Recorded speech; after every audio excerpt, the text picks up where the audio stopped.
லஞ்சம் சட்டவிரோத நாணய பரிவர்த்தனை தொடர்பில் MACC எனப்படும் மலேசிய ஊழல் தடுப்பு ஆணையம் நடத்தும் புலன் விசாரணையின் ஒரு பகுதியாக முன்னாள் பிரதமர் டத்தோஸ்ரீ இஸ்மாயில் சப்ரி யாக்கூப் சொத்துக்களை பிரகடனம் செய்திருக்கிறார்.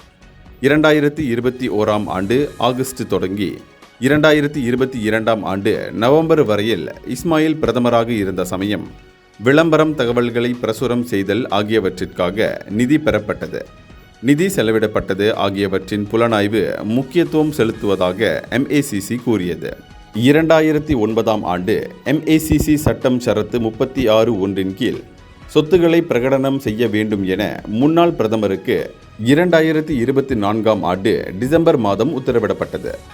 இந்த நிலையில் 2025 ஆண்டு பிப்ரவரி 10 அதிகாரப்பூர்வமாக சொத்துக்களை பிரகடனம் செய்திருக்கிறார். அது மட்டுமின்றி கடந்த பிப்ரவரி 19 வாக்குமூலம் அளிக்க MACC அலுவலகத்திற்கு சென்றிருந்தார். மேல் விசாரணைக்காக அவர் மீண்டும் அழைக்கப்படுவதற்கான சாத்தியத்தை MACC நிராகரிக்கவில்லை.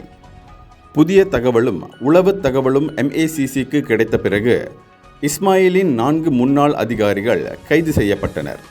இவர்களின் வீடுகளிலும் மேலும் 3 இடங்களிலும் நடத்தப்பட்ட சோதனையில் பல்வேறு அனைத்துலக நாணயமாக ஏறத்தாழ மலேசிய நாணய மதிப்பில் 170 மில்லியன் ரிங்கிட் பறிமுதல் செய்யப்பட்டது. அதோடு ஏறத்தாழ 70 லட்சம் ரிங்கிட் மதிப்பிலான 16 கிலோ தங்கக்கட்டிகளும் கண்டுபிடிக்கப்பட்டன. இந்தியர்களின் இதய குரல் மக்களோசை.